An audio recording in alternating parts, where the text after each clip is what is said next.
Good morning. Start of another beautiful week. So let's start our class with some prayers. Om Guru Brahma, Guru Vishnu, Guru Devo Maheshwaraha, Guru Sakshat Parabrahma, Tasmai Shri Guruve Namaha. Om Bhu Bhavaswaha, Tatsavitra Varenyam, Bhargo Devasya Dhimahi, Dhiyo Yo Nah Prachodayat. Asto Ma Satgamya, Tamso Ma Jyotirgamya, मृत्युर्मा अमृतम गम्य ओम सहना भवतु सहनो भुनक्तु सवीर्यं करवावहै तेजस्वी नावधीतमस्तु मा विद्विषावहै ओम शांति शांति Shanti Om. Let's open our Shiv Puran books, page number 456. And a long title. Let me read it to you so that you know where we ended the class, because it's a continuation of the previous chapter.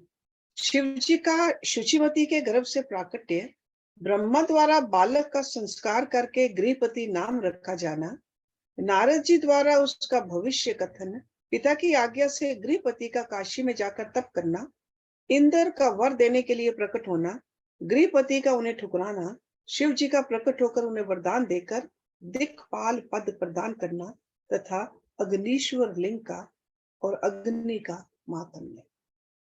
Nandishwar जी कहते हैं, मुने, घर आकर उस ब्राह्मण ने बड़े हर्ष के साथ अपनी पत्नी से वह सारा वृत्तांत कह सुनाया.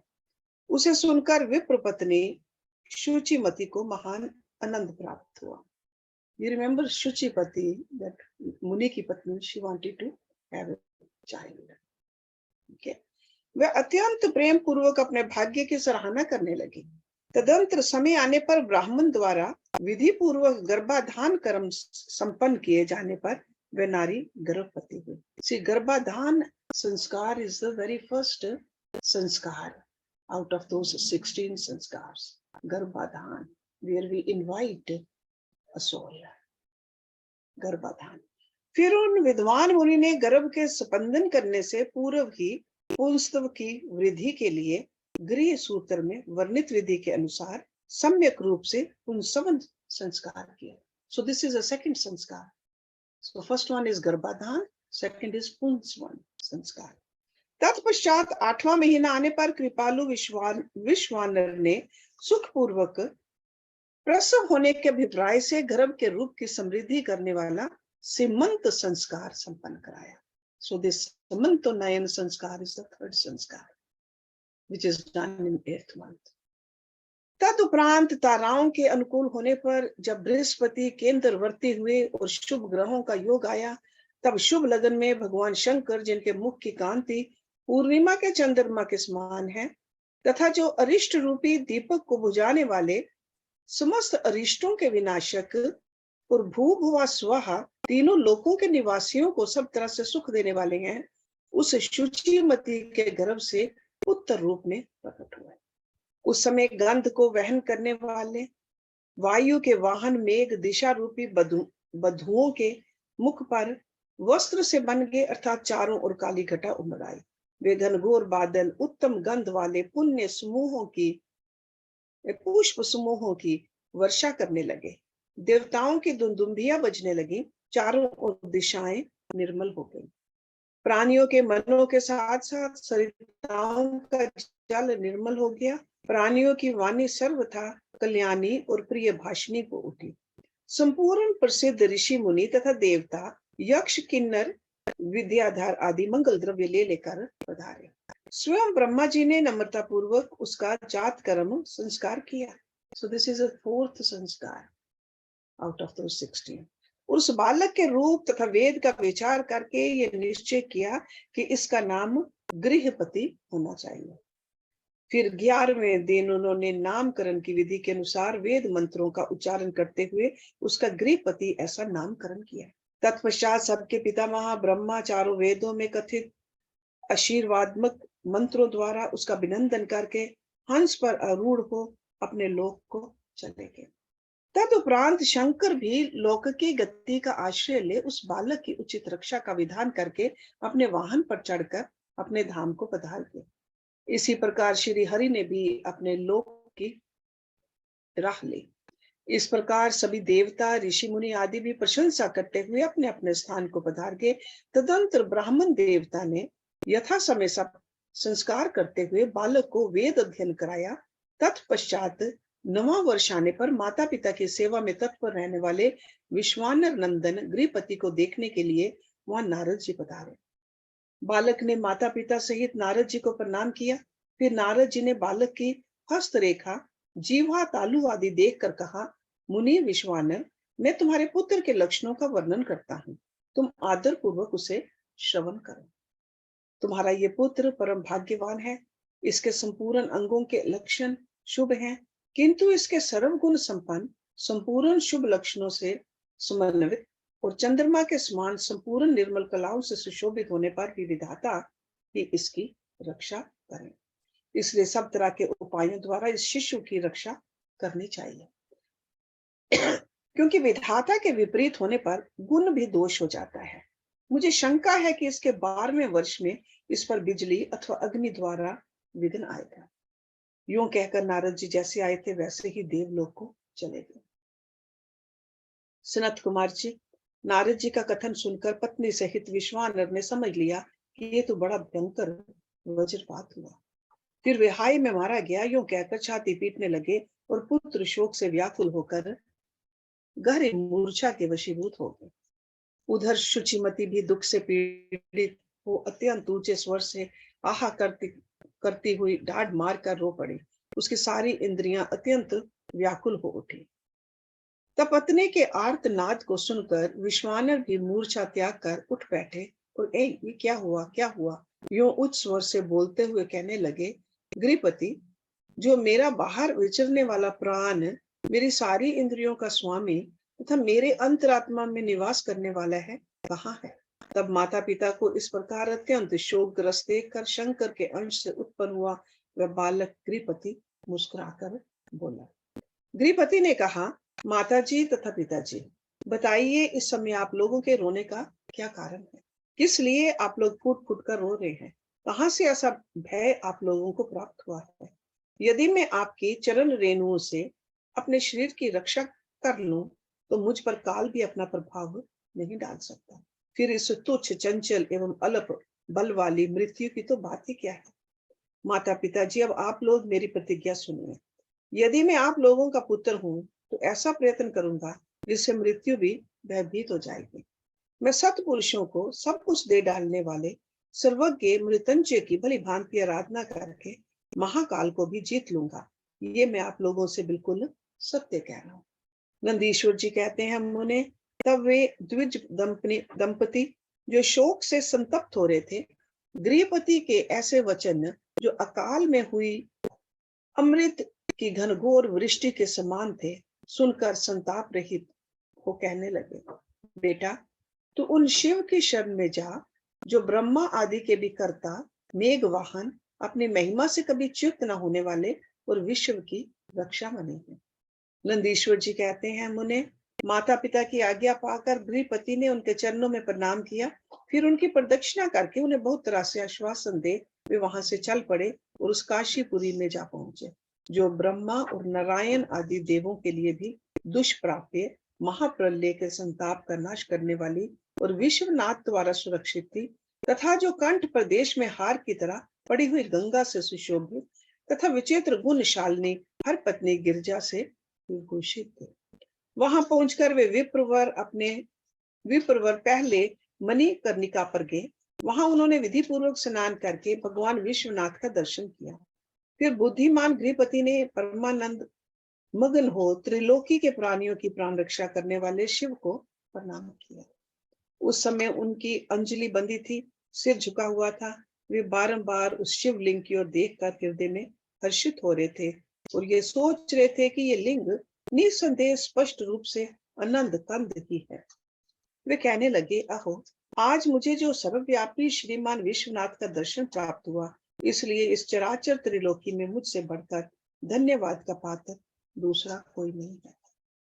जान पड़ता है मेरा भाग्य उदय होने से ही उन दिनों में महर्षि नारद ने आकर वैसी बात कही थी जिसके कारण आज मैं कृत्य कृत्य हो रहा हूँ। नंदीश्वर जी कहते हैं, मुन्ने इस प्रकार आनंद अमृत रूपी रसों द्वारा पारण करके गृहपति ने शुभ दिन में सर्वहितकारी शिवलिंग की स्थापना की और पवित्र गंगा जल से भरे हुए 108 कलशों द्वारा शिव जी को स्नान कराकर ऐसे घोर नियमों को स्वीकार किया जो अकृत आत्मा पुरुषों के लिए दुष्कर थे। अकृत आत्मा is the people who have the demonic qualities, अकृत बुरे कर्म करने वाले। नारद जी इस प्रकार एकमात्र शिव में मन लगाकर तपस्या करते हुए उस महात्मा गृहपति की आयु का 1 वर्ष व्यतीत हो गया। तब जन्म से 12वां वर्ष आने पर नारद जी के कहे हुए उस वचन को सत्य सा करते हुए वज्रधारी इंद्र उनके निकट पधारे और बोले, विप्रवर, मैं इंद्र हूँ और तुम्हारे शुभ व्रत से प्रसन्न होकर आया हूँ। अब तुम वर मांगो, मैं तुम्हारी मनोवांछा पूर्ण कर दूंगा। तब गृहपति ने कहा, मघवन, मैं जानता हूँ आप वज्रधारी इंद्र हैं, परंतु वृत्र शत्रु, मैं आपसे वर याचना करना नहीं चाहता। मेरे वरदायक तो शंकर जी ही होंगे। इंद्र बोले, शिष्य, शंकर मुझसे भिन्न थोड़े ही हैं। अरे मैं देवराज हूँ, अतः तुम अपनी मूर्खता का परित्याग करके वर मांग लो, देर मत करो। गृहपति ने कहा, पाक शासन, आप अहल्या का सतीत्व नष्ट करने वाले दुराचारी पर्वत शत्रु ही है ना। आप जाइए, क्योंकि मैं पशुपति के अतिरिक्त किसी अन्य देव के सामने स्पष्ट रूप से प्रार्थना करना नहीं चाहता। नंदीश्वर जी कहते हैं, मुने गृहपति के उस वचन को सुनकर इंद्र के नेत्र क्रोध से लाल हो गए। वे अपने भयंकर वज्र को उठाकर उस बालक को डराने धमकाने लगे। तब बिजली की ज्वालाओं से व्याप्त उस वज्र को देखकर बालक गृहपति को नारद जी के वाक्य स्मरण पड़ गए। फिर तो वे भय से व्याकुल होकर मूर्छित हो गए। तदंतर अज्ञान अंधकार को दूर भगाने वाले गौरीपति शंभु वहां प्रकट हो गए और अपने हस्त स्पर्श से उसे जीवन दान देते हुए से बोले, वत्स, उठ उठ, तेरा कल्याण हो। तब रात्रि के समय मूंदे हुए कमल की तरह उसके नेत्र कमल खुल गए और उसने उठकर अपने सामने सैकड़ों सूर्यों से भी अधिक प्रकाशमान शंभु को उपस्थित देखा। उनके ललाट में तीसरा नेत्र चमक रहा था, गले में नीला चिन्ह था, ध्वजा पर वृषभ का स्वरूप दिख रहा था, वामांग में गिरिजा देवी विराजमान थी, मस्तक पर चंद्रमा सुशोभित था, बड़ी बड़ी जटाओं से उनकी अद्भुत शोभा हो रही थी। वे अपने आयुध त्रिशूल और आजगव धनुष धारण किए हुए थे। कपूर के समान और वर्ण का शरीर अपनी प्रभा बिखेर रहा था। वे गज चर्म लपेटे हुए, उन्हें देखकर शास्त्र कथित लक्षणों तथा गुरु वचनों से जब गृहपति ने समझ लिया ये महादेव ही हैं, तब हर्ष के मारे उनके नेत्रों में आंसू झलक आए, गला रुंध गया और शरीर रोमांचित हो उठा। वे क्षण भर तक अपने आप को भूलकर चित्रकूट एवं त्रिपुत्रक पर्वत की भांति निश्चल खड़े हो गए। जब वे स्तवन करने, नमस्कार करने अथवा कुछ भी कहने में समर्थ न हो सके, तब शिव जी मुस्कुराकर बोले।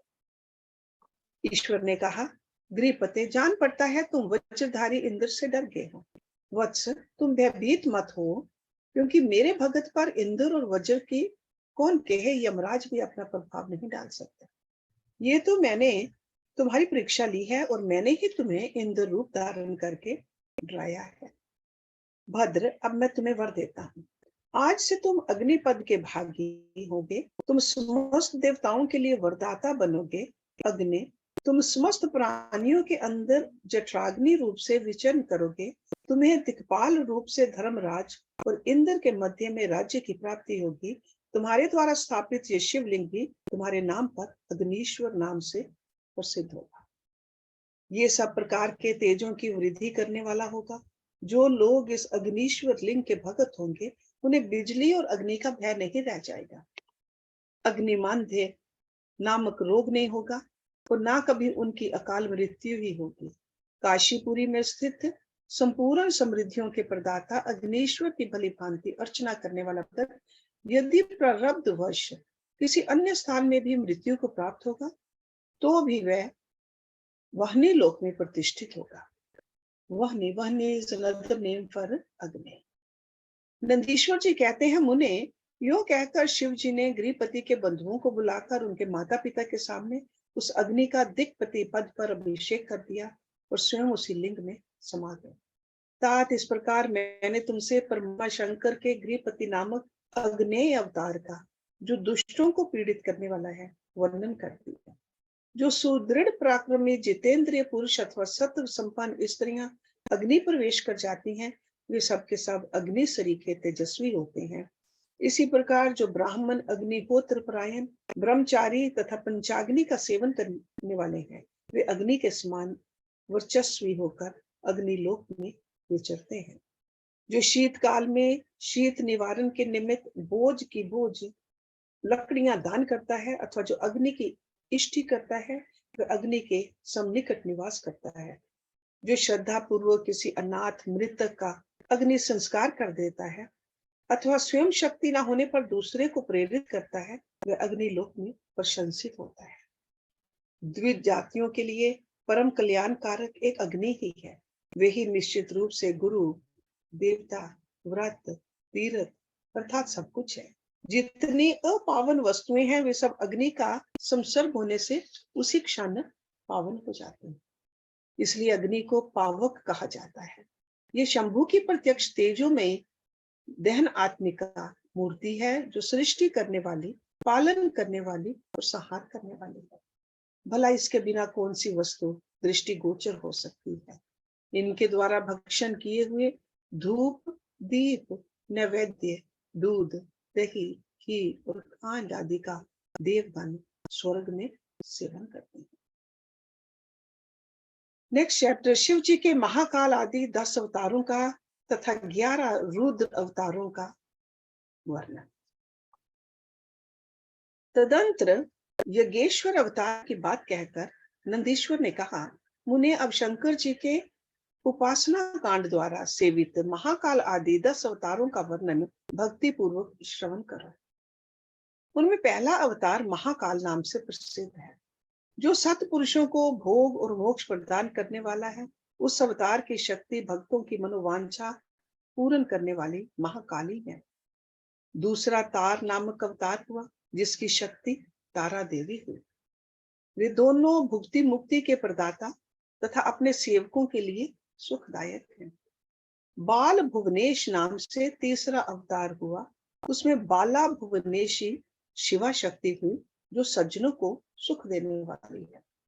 चौथा भक्तों के लिए सुख तथा भोग मोक्ष प्रदायक षोडश श्री विद्येश नामक अवतार हुआ, और षोडशी श्री विद्या शिवा उसकी शक्ति हुई। पांचवा अवतार भैरव नाम से प्रसिद्ध हुआ, जो सर्वदा भक्तों की कामनाओं को पूर्ण करने वाला है। इस अवतार की शक्ति का नाम है भैरवी गिरजा, जो अपने उपासकों की अभिष्ट दायिनी है। छठा शिव अवतार शिन मस्तक नाम से कहा जाता है, और भगत काम प्रदा गिरिजा का नाम छिन्न मस्ता है। संपूर्ण मनोरथों के दाता शंभु का 7वां अवतार धूमवान नाम से विख्यात हुआ। उस अवतार में श्रेष्ठ उपासकों की लालसा पूर्ण करने वाली शिवा धूमावती हूँ। शिव जी का 8वां सुखदायक अवतार बगलामुख है। उसकी शक्ति महान आनंददायिनी बगलामुखी नाम से विख्यात हुई। 9वां शिव अवतार मतंग नाम से कहा जाता है। उस समय संपूर्ण अभिलाषाओं को पूर्ण करने वाली शर्वानी मतंगी हुई। शंभु के भुक्ति मुक्ति रूप फल प्रदान करने वाले 10वें अवतार का नाम कमल है, जिसमें अपने भक्तों का सर्वथा पालन करने वाली गिरजा कमला कहलाई। ये ही शिव जी के 10 अवतार हैं। ये सब के सब भक्तों तथा सत्पुरुषों के लिए सुखदायक तथा भोग मोक्ष के प्रदाता हैं। जो लोग महात्मा शंकर के इन 10 अवतारों की निर्विकार भाव से सेवा करते हैं, उन्हें ये नित्य नाना प्रकार के सुख देते रहते हैं। मुने इस प्रकार मैंने 10 अवतारों का महात्म्य वर्णन कर दिया। तंत्र शास्त्र में तो ये सर्व काम प्रद बतलाया गया है। मुने इन शक्तियों की भी अद्भुत महिमा है। तंत्र आदि शास्त्रों में इस महिमा का सर्व काम प्रद रूप से वर्णन किया गया है। ये नित्य दुष्टों को दंड देने वाली और ब्रह्म तेज की विशेष रूप से वृद्धि करने वाली है।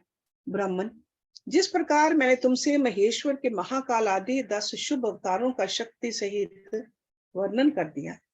जो मनुष्य समस्त शिव पर्वों के अवसर पर इस परम पावन कथा का भक्ति पूर्वक पाठ करता है, वह शिव जी का परम प्यारा हो जाता है। इस आख्यान का पाठ करने से ब्राह्मण के ब्रह्म तेज की वृद्धि होती है, क्षत्रिय विजय लाभ करता है, वैश्य धनपति हो जाता है और शूद्र को सुख की प्राप्ति होती है। स्वधर्म परायण शिव भक्तों को ये चरित्र सुनने से सुख प्राप्त होता है और उनकी शिव भक्ति विशेष रूप से बढ़ जाती है। मुने, अब मैं शंकर जी के एकादश श्रेष्ठ अवतारों का वर्णन करता हूँ, सुनो। उन्हें श्रवण करने से असत्य आदि जनित बाधा पीड़ा नहीं पहुंचा सकती। पूर्व काल की बात है, एक बार इंद्र आदि समस्त देवता दैत्यों से पराजित हो गए। तब वे भयभीत हो अपनी पूरी अमरावती को छोड़कर भाग खड़े हुए। यूं दैत्यों द्वारा अत्यंत पीड़ित हुए वे सभी देवता कश्यप जी के पास गए। वहां उन्होंने परम व्याकुलता पूर्वक हाथ जोड़ एवं मस्तक झुकाकर उनके चरणों में अभिवादन किया और उनका भली भांति स्तवन करके आदर पूर्वक अपने आने का कारण प्रकट किया तथा दैत्यों द्वारा पराजित होने से उत्पन्न हुए अपने सारे दुखों को कह सुनाया। तात तब उनके पिता कश्यप जी देवताओं की उस कष्ट कहानी को सुनकर अधिक दुखी नहीं हुए, क्योंकि उनकी बुद्धि शिव जी में आसक्त थी। मुने, उन शांत बुद्धि मुनि ने धैर्य धारण करके देवताओं को आश्वासन दिया और स्वयं परम हर्ष पूर्वक विश्वनाथपुरी काशी को चल पड़े। वहां पहुंचकर उन्होंने गंगा जी के जल में स्नान करके अपना नित्य नियम पूरा किया और फिर आदर पूर्वक उमा सहित सर्वेश्वर भगवान विश्वनाथ की भली भांति अर्चना की। तदंतर शंभु दर्शन के उद्देश्य से एक शिवलिंग की स्थापना करके वे देवताओं के हितार्थ परम प्रसन्नता पूर्वक घोर तप करने लगे। मुने, शिव जी के चरण कमलों में आसक्त मन वाले धैर्यशाली मुनीश्वर कश्यप को सब जब यूं तप करते हुए बहुत अधिक समय व्यतीत हो गया, तब सत्पुरुषों के गति स्वरूप भगवान शंकर अपने चरणों में तल्लीन मन वाले कश्यप ऋषि को वर देने के लिए वहां प्रकट हुए। भगत वत्सल महेश्वर परम प्रसन्न तो थे ही, अतः वे अपने भगत मुनिवर कश्यप से बोले, वर मांगो। उन महेश्वर को देखते ही परम बुद्धि वाले प्रसन्न बुद्धि वाले देवताओं के पिता कश्यप जी हर्षमग्न हो गए और हाथ जोड़कर उनके चरणों में नमस्कार करके स्तुति करते हुए यूं बोले, महेश्वर, मैं सर्वथा आपका शरणागत हूँ। स्वामिन, देवताओं के दुख का विनाश करके मेरी अभिलाषा पूर्ण कीजिए। देवेश, मैं पुत्रों के दुख से विशेष दुखी हूँ, अतः ईश मुझे सुखी कीजिए, क्योंकि आप देवताओं के सहायक हैं। नाथ, महाबली दैत्यों ने देवताओं और यक्षों को पराजित कर दिया है, इसलिए शंभु आप मेरे पुत्र रूप से प्रकट होकर देवताओं के लिए आनंद दाता बनिए। नंदीश्वर जी कहते हैं, मुने, कश्यप जी के ऐसा कहने पर सर्वेश्वर भगवान शंकर उनसे तथा इति ऐसा ही होगा यूं कहकर उनके सामने वही अंतर ध्यान हो गए। तब कश्यप भी महान आनंद के साथ तुरंत ही अपने स्थान को लौट गए। वहां उन्होंने वह सारा वृतांत आदर पूर्वक देवताओं से कैसे सुनाया। तदंतर भगवान शंकर अपना वचन सत्य करने के लिए कश्यप द्वारा सुरभि के पेट से 11 रूप धारण करके प्रकट हुए। उस समय महान उत्सव मनाया गया, सारा जगत शिवमय हो गया। कश्यप मुनि के साथ साथ सभी देवता हर्ष विभोर हो गए।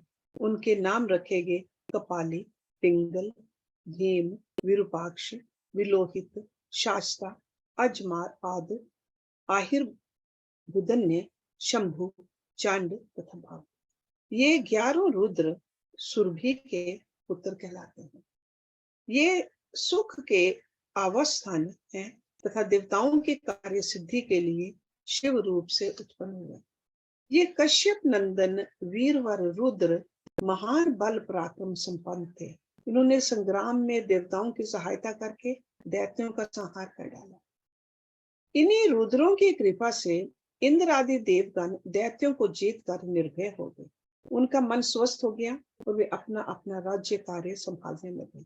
अब भी शिव स्वरूपधारी वे सभी महारुद्र देवताओं की रक्षा के लिए सदा स्वर्ग में विराजमान रहते हैं। तात, इस प्रकार मैंने तुमसे शंकर जी के 11 रुद्र अवतारों का वर्णन कर दिया। ये सभी समस्त लोकों के लिए सुखदायक है। ये निर्मल आख्यान संपूर्ण पापों का विनाशक, धन यश और आयु का प्रदाता तथा संपूर्ण मनोरथों को पूर्ण करने वाला है।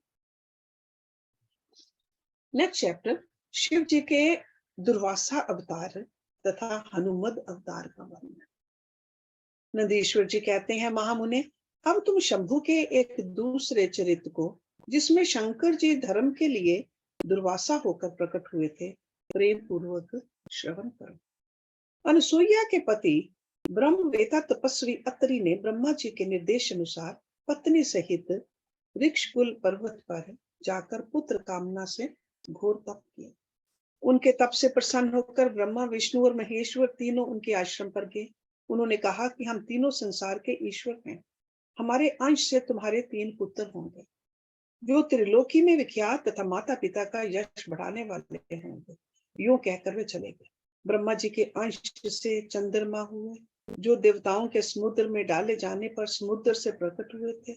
विष्णु के अंश से श्रेष्ठ संन्यास पत्ति को प्रचलित करने वाले दत्त उत्पन्न हुए, और रुद्र के अंश से मुनिवर दुर्वासा ने जन्म लिया। इन दुर्वासा ने महाराज अम्बरीश की परीक्षा की थी। जब सुदर्शन चक्र ने इनका पीछा किया, तब शिव जी के आदेश से अम्बरीश के द्वारा प्रार्थना करने पर चक्र शांत हुआ। इन्होंने भगवान राम की परीक्षा की।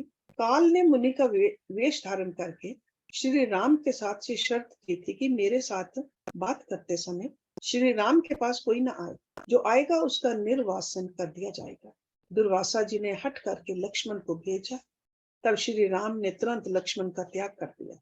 इन्होंने भगवान श्री कृष्ण की परीक्षा की और उनको श्री रुक्मिणी सहित रथ में जोता।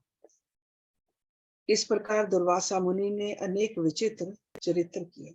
मुने, अब इसके बाद तुम हनुमान जी का चरित्र करो। हनुमद रूप से शिव जी ने बड़ी उत्तम लीलाएं की।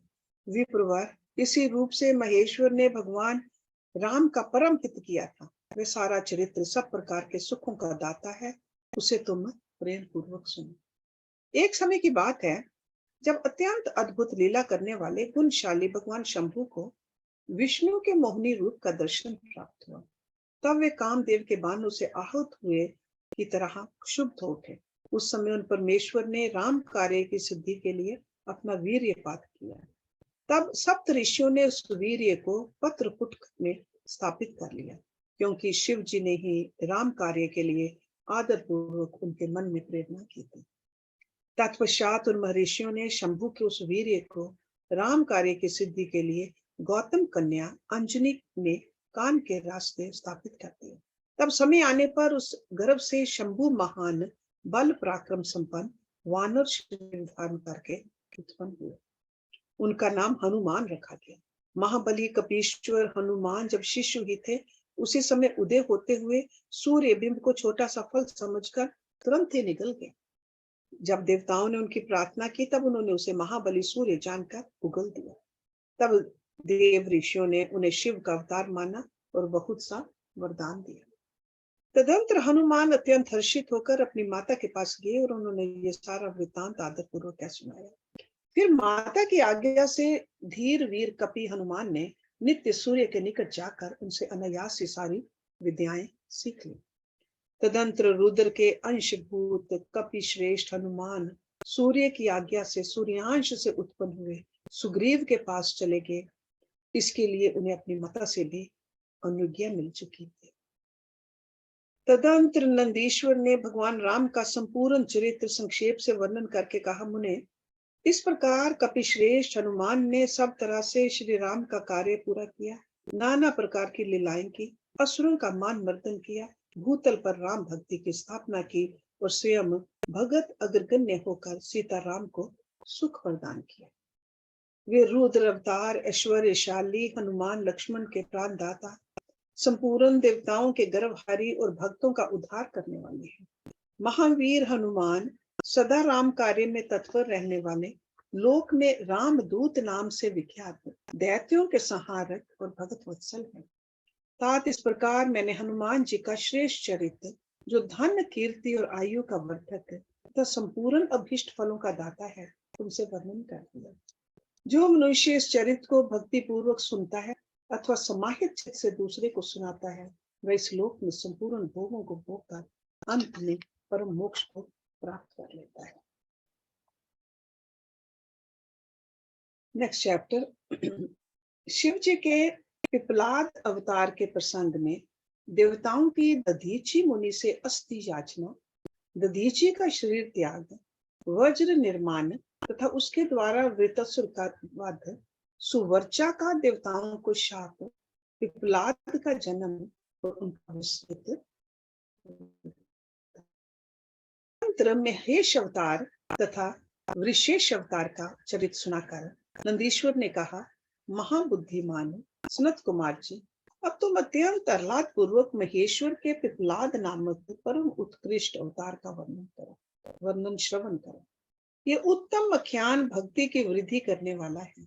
मुनीश्वर, एक समय दैत्यों ने वृत्रासुर की सहायता से इंद्र आदि समस्त देवताओं को पराजित कर दिया। तब उन सभी देवताओं ने सहसा दधीची के आश्रम में अपने अपने अस्त्रों को फेंक कर तत्काल ही हार मान ली। तत्पश्चात मारे जाते हुए वे इंद्र सहित संपूर्ण देवता तथा देव ऋषि शीघ्र ही ब्रह्मलोक में जा पहुंचे और वहां ब्रह्मा जी से उन्होंने अपना वह दुखड़ा कह सुनाया। देवताओं का वह कथन सुनकर लोक पितामह ब्रह्मा ने सारा रहस्य यथार्थ रूप से प्रकट कर दिया कि ये सब त्वष्टा की करतूत है। त्वष्टा ने ही तुम लोगों को वध करने के लिए तपस्या द्वारा इस महान तेजस्वी वृत्रासुर को उत्पन्न किया है। ये दैत्य महान आत्म बल से संपन्न तथा समस्त दैत्यों का अधिपति है। अतः अब ऐसा प्रयत्न करो जिससे इसका वध हो सके। बुद्धिमान देवराज, मैं धर्म के कारण इस विषय में एक उपाय बतलाता हूँ, सुनो। जो दधीची नाम वाले महामुनि हैं, वे तपस्वी और जितेंद्रिय हैं। उन्होंने पूर्व काल में शिव जी की समाराधना करके वज्र सरीखी अस्थियां हो जाने का वर प्राप्त किया है। अतः तुम लोग उनसे उनकी हड्डियों के लिए याचना करो, वे अवश्य दे देंगे। फिर उन अस्थियों से वज्र दंड का निर्माण करके तुम निश्चय ही उससे वृत्रासुर को मार डालो। नंदीश्वर जी कहते हैं, मुने, ब्रह्मा का ये वचन सुनकर इंद्र देव गुरु बृहस्पति तथा देवताओं को साथ ले तुरंत ही दधीची ऋषि के उत्तम आश्रम पर आए। वहां इंद्र ने सुवर्चा सहित दधीची मुनि का दर्शन किया और आदर पूर्वक हाथ जोड़कर उन्हें नमस्कार किया। फिर देव गुरु बृहस्पति तथा अन्य देवताओं ने भी नम्रता पूर्वक उन्हें सिर झुकाया। दधीची मुनि विद्वानों में श्रेष्ठ तो थे ही, वे तुरंत ही उसके अभिप्राय को ताड़ ये तब उन्होंने अपनी पत्नी सुवर्चा को अपने आश्रम से अन्यत्र भेज दिया। तत्पश्चात देवताओं से ही देवराज इंद्र, जो स्वार्थ साधन में बड़े दक्ष हैं, अर्थशास्त्र का आश्रय लेकर मुनिवर से बोले। इंद्र ने कहा, मुने, आप महान शिव भगत दाता तथा शरणागत रक्षक हैं, इसलिए हम सभी देवता तथा देव ऋषि त्वष्टा द्वारा अपमानित होने के कारण आपकी शरण में आए। विप्रवर, आप अपनी वज्र में अस्थियां हमें प्रदान कीजिए, क्योंकि आपकी हड्डी से वज्र का निर्माण करके मैं उस देव द्रोही का वध करूंगा। इंद्र के यूं कहने पर परोपकार परायण दधीची मुनि ने अपने स्वामी शिव का ध्यान करके अपना शरीर छोड़ दिया। उनके समस्त बंधन नष्ट हो चुके थे, अतः वे तुरंत ही ब्रह्मलोक को चले गए। उस समय वहां पुष्पों की वर्षा होने लगी और सभी लोग आश्चर्यचकित हो गए। तदंतर इंद्र ने शीघ्र ही सुरभि गौ को बुलाकर उस शरीर को चिटवाया और उन हड्डियों से अस्त्र निर्माण करने के लिए विश्वकर्मा को आदेश दिया। तब इंद्र की आज्ञा पाकर विश्वकर्मा ने शिव जी के तेज से सुदृढ़ हुई मुनि की वज्रमयी हड्डियों से संपूर्ण अस्त्रों की कल्पना की। उनके रीढ़ी की हड्डी से वज्र और ब्रह्मशिव नामक बाण बनाया तथा अन्य अस्थियों से अन्य अन्य बहुत से अस्त्रों का निर्माण किया। तब शिव जी के तेज से उत्कर्ष को प्राप्त हुए इंद्र ने उस वज्र को लेकर क्रोध पूर्वक वृत्रासुर पर आक्रमण किया, ठीक उसी तरह जैसे रुद्र ने यमराज पर धावा किया था। फिर तो कवच आदि से भली भांति सुरक्षित हुए इंद्र ने तुरंत ही पराक्रम प्रकट करके उस वज्र द्वारा वृत्रासुर के पर्वत शिखर सरीखे सिर को काट गिराया। तात उस समय स्वर्गवासियों ने महान विजय उत्सव मनाया। इंद्र पर पुष्पों की वृष्टि होने लगी और सभी देवता उनकी स्तुति करने लगे। तदंतर महान आत्म बल से संपन्न दधीची मुनि की पतिव्रता पत्नी सुवर्चा पति के आज्ञा अनुसार अपने आश्रम के भीतर गई। वहां देवताओं के लिए पति को मरा हुआ जानकर वह देवताओं को शाप देते हुए बोले। सुवर्चा ने कहा, अहो इंद्र सहित ये सभी देवता बड़े दुष्ट हैं, अपना कार्य सिद्ध करने में निपुण, मूर्ख तथा लोभी हैं। इसलिए ये सब के सब आज से मेरे शाप से पशु हो जाएं। इस प्रकार उस तपस्वी मुनि पत्नी सुवर्चा ने उन इंद्र आदि समस्त देवताओं को शाप दे दिया। तत्पश्चात उस पतिव्रता ने पति लोक में जाने का विचार किया। फिर तो मनस्विनी सुवर्चा ने परम पवित्र लकड़ियों द्वारा एक चिता तैयार की। उसी समय शंकर जी की प्रेरणा से सुखदायिनी आकाशवाणी हुई। वह उस मुनि पत्नी सुवर्चा को आश्वासन देते हुए बोले। आकाशवाणी ने कहा, प्राज्ञ, ऐसा साहस मत करो, मेरी उत्तम बात सुनो।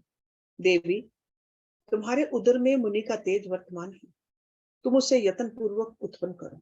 पीछे तुम्हारी जैसी इच्छा हो वैसा करना, क्योंकि शास्त्र का ऐसा आदेश है कि गर्भवती को अपना शरीर नहीं जलाना चाहिए, अर्थात सती नहीं होना चाहिए।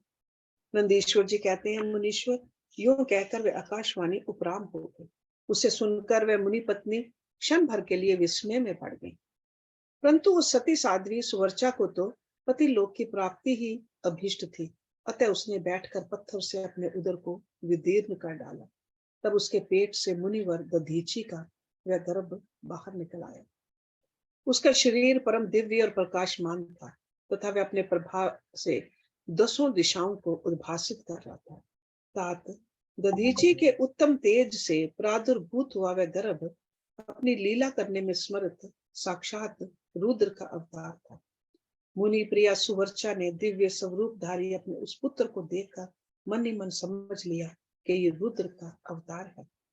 फिर तो वह महासाध्वी परमानंद मगन हो गई और शीघ्र ही उसे नमस्कार करके उसकी स्तुति करने लगी। मुनीश्वर, उसने उस स्वरूप को अपने हृदय में धारण कर लिया। तदंतर पति लोक की कामना वाली विमलेक्षणा माता सुवर्चा मुस्कुराकर अपने उस पुत्र से परम स्नेह पूर्वक बोली। सुवर्चा ने कहा, तात परमेशान, तुम इस अश्वत्थ वृक्ष के निकट चिरकाल तक स्थित रहो।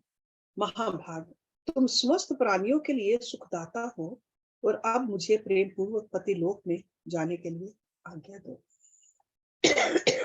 वहां पति के साथ रहती हुई मैं रुद्र रूपधारी तुम्हारा ध्यान करती रहूंगी। नंदीश्वर जी कहते हैं, मुने, साध्वी सुवर्चा ने अपने पुत्र से यूं कहकर परम समाधि द्वारा पति का ही अनुगमन किया। मुनिवर, इस प्रकार दधीची पत्नी सुवर्चा शिवलोक में पहुंचकर अपने पति से जा मिली और आनंद पूर्वक शंकर जी की सेवा करने लगी। तात इतने में ही हर्ष में भरे हुए इंद्र सहित समस्त देवता मुनियों के साथ आमंत्रित हुए कि इस तरह शीघ्रता से वहां आ पहुंचे। तब प्रसन्न बुद्धि वाले ब्रह्मा ने उस बालक का नाम पिप्पलाद रखा। फिर सभी देवता महोत्सव मनाकर अपने अपने धाम को चले गए। तदंतर महान ऐश्वर्यशाली रुद्र अवतार पिप्पलाद उसी अश्वत्थ के नीचे लोकों के हित कामना से चिरकालिक तप में प्रवृत्त हुए। लोकाचार का अनुसरण करने वाले पिप्पलाद का यूं तपस्या करते हुए बहुत बड़ा समय व्यतीत हो गया। तदंतर पिप्पलाद ने राजा अनरण्य की कन्या पद्मा से विवाह करके तरुण हो उसके साथ विलास किया। उन मुनि के 10 पुत्र उत्पन्न हुए, जो सब के सब पिता के समान महात्मा और उग्र तपस्वी थे। वे अपनी माता पद्मा के सुख की वृद्धि करने वाले हुए। इस प्रकार महाप्रभु शंकर के लीलावतार मुनिवर पिप्पलाद ने महान ऐश्वर्यशाली तथा नाना प्रकार की लीलाएं की। उन कृपालु ने जगत में शनैश्चर की पीड़ा को, जिसका निवारण करना सबकी शक्ति के बाहर था, देखकर लोगों को प्रसन्नता पूर्वक वरदान दिया कि जन्म से लेकर 16 वर्ष तक आयु वाले मनुष्य को तथा शिव भक्तों को शनि की पीड़ा नहीं हो सकती। ये मेरा वचन सर्वथा सत्य है। यदि कहीं शनि मेरे वचन का अनादर करके उन मनुष्यों को पीड़ा पहुंचाएगा तो वह निस्संदेह भस्म हो जाएगा। तात इसलिए उस भय से भीत हुआ गृह श्रेष्ठ शनैश्चर विकृत होने पर भी वैसे मनुष्यों को कभी पीड़ा नहीं पहुंचाता। मुनिवर, इस प्रकार मैंने लीला से मनुष्य रूप धारण करने वाले पिप्पलाद का उत्तम चरित्र तुम्हें सुना दिया। ये संपूर्ण कामनाओं को पूर्ण करने वाला है। गाधी, कौशिक और महामुनि पिपलाद, ये तीनों स्मरण किए जाने पर शनैश्चर जनित पीड़ा का नाश कर देते हैं। वे मुनिवर दधीची, जो परम ज्ञानी, सत्पुरुषों के प्रिय तथा महान शिव भगत थे, धन्य हैं जिनके यहाँ स्वयं आत्म ज्ञानी महेश्वर पिपलाद नामक पुत्र होकर उत्पन्न हुए। तात ये अज्ञान निर्दोष, स्वर्गप्रद, कुग्रह जनित दोषों का संहार, संपूर्ण मनोरथों का पूरक और शिव भक्ति की विशेष वृद्धि करने वाला। So next week we'll read भगवान शिव के द्विजेश्वर अवतार की कथा, राजा भद्रायु तथा रानी कीर्ति मालिनी की धार्मिक दृढ़ता की परीक्षा। So let's end our reading here today. Om Purnamada Purnamidam Purnat Purnamudachyate Purnasya Purnamadaya Purnameva Vishishyate. Om Shanti Shanti Shanti Om.